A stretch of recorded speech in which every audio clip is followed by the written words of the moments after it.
আমি আগের বারই এই কথাটা বলেছিলাম, কি মিলল তো? রঘু ডাকাত এই ছবিটার ফার্স্ট শিডিউল হবে, ছবিটার র্যাপ আপ হবে, তার পোস্টার ড্রপ হতে থাকবে, এটা আমি আগে বলেছিলাম। তার কারণ হচ্ছে খাদান সেই ছবিটা রঘু ডাকাতের থেকে অনেক বড় চ্যালেঞ্জ ছিল। এই কথাটার কারণ হচ্ছে রঘু ডাকাত তো বানানোর সময় দেব জেনে গেছে, এসবিএফ জেনে গেছে যে খাদান 20 কোটি টাকার অধিক ব্যবসা করে ফেলেছে, তো রঘু ডাকাতও সেটা করতে পারে। কিন্তু খাদানের সময় তো জানতো না না। এবার সেই সময় যে অ্যাগ্রেসিভ প্রমোশনটা গোটা বছর ধরে করেছে, মানে শুধুমাত্র আপনারা দেখছেন হচ্ছে খাদান ট্যুর, কিন্তু না, কিন্তু এই যে ফার্স্ট শিডিউল শেষ হলো, শিডিউল শুরু হলো, র্যাপ আপ পোস্টার, এগুলো গোটা বছর ধরে এসেছে। ফলে অডিয়েন্সের মনে এটা প্রতিনিয়ত ঢুকিয়ে দিয়েছে, অডিয়েন্সকে এটা বুঝিয়ে দিয়েছে যে একটা এত বড় স্কেলের ছবি আসছে, যেটার কাজ চলছে, যেটার প্রিপারেশন চলছে। এবারও ঠিক তাই। এটা যখনই দেবের একটা কম বাজেটের ছবি আসবে, এই প্রমোশনটা বা এই আপডেটগুলো প্রোডাকশন হাউসের তরফ থেকে এরকম অফিসিয়াল পোস্টার বারংবার আসা, সেটা আপনারা দেখবেন না।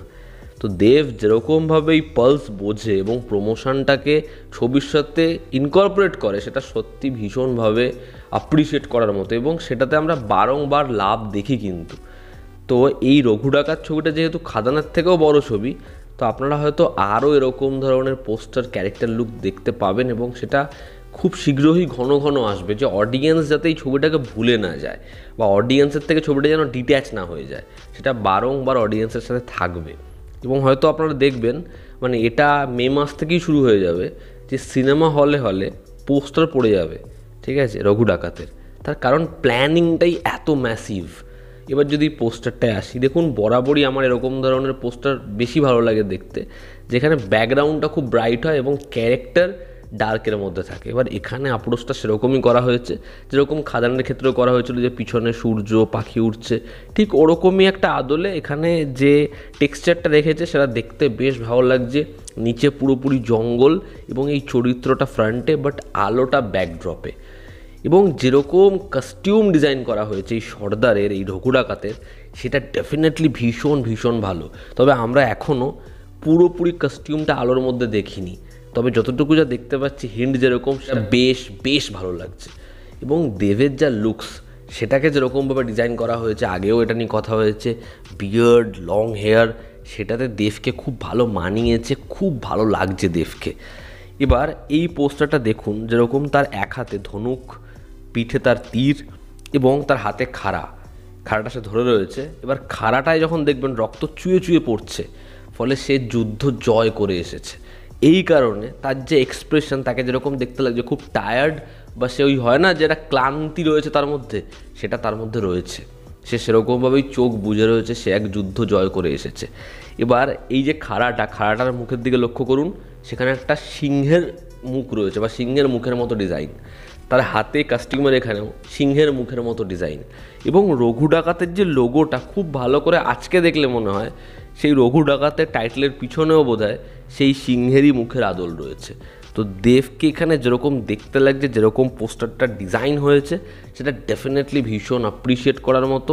এবং ওই যে পুরো কাট আউটটা, যে কাঁধের মধ্যে এরকমভাবে সে খাড়া ধরে রয়েছে, বা হাতে ধনুক ধরে রয়েছে, সেটা খুব একটা এপিক ছবির সাইন, যে বাংলায় একটা বিশাল বড় কিছু আসতে চলেছে, একটা খুব গ্র্যান্ডিওরের কিছু আসতে চলেছে, একটা মাস ফিল্ম আসতে চলেছে, যেখানে প্রপার অ্যাকশন থাকবে, ব্যাপক ভিজুয়ালস থাকবে, যেখানে হিরো ভিলেনের একটা দারুণ টাসল থাকবে, এবং এরকম একটা গল্প, এরকম একটা চরিত্রের কর্তৃত্ব।